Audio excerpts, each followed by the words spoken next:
विधानसभा, विधान परिषद, लोकसभा और राज्यसभा। लेकिन इन सब के बीच में आखिर डिफरेंस क्या है, चलिए जानते हैं। तो सबसे पहला डिफरेंस जो है वो है इनके नाम में।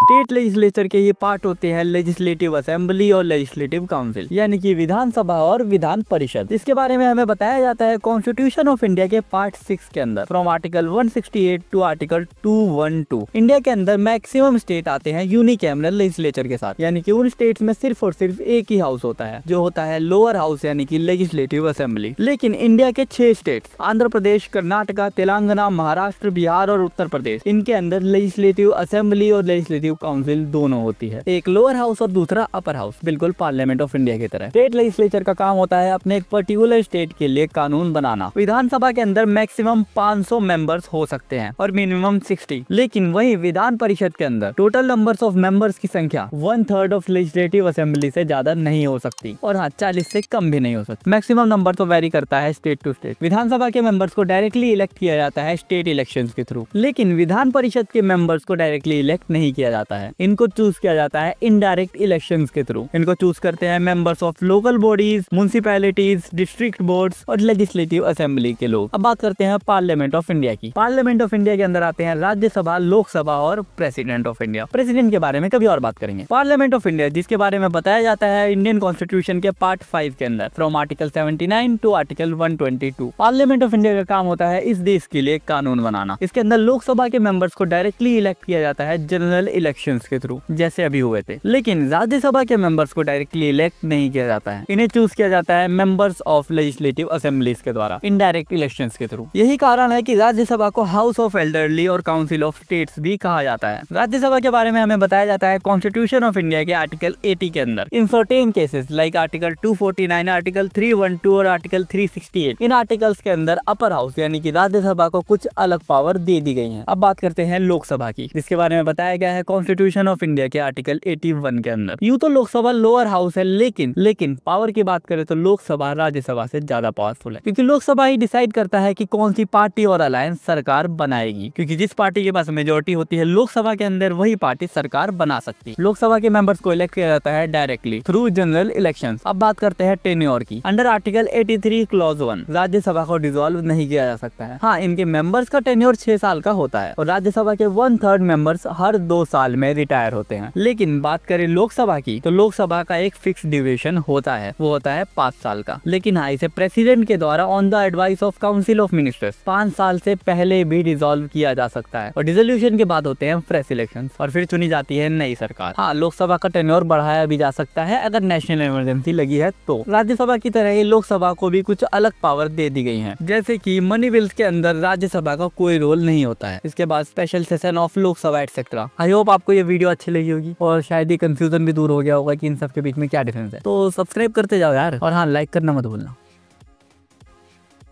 स्टेट लेजिस्लेचर के ये पार्ट होते हैं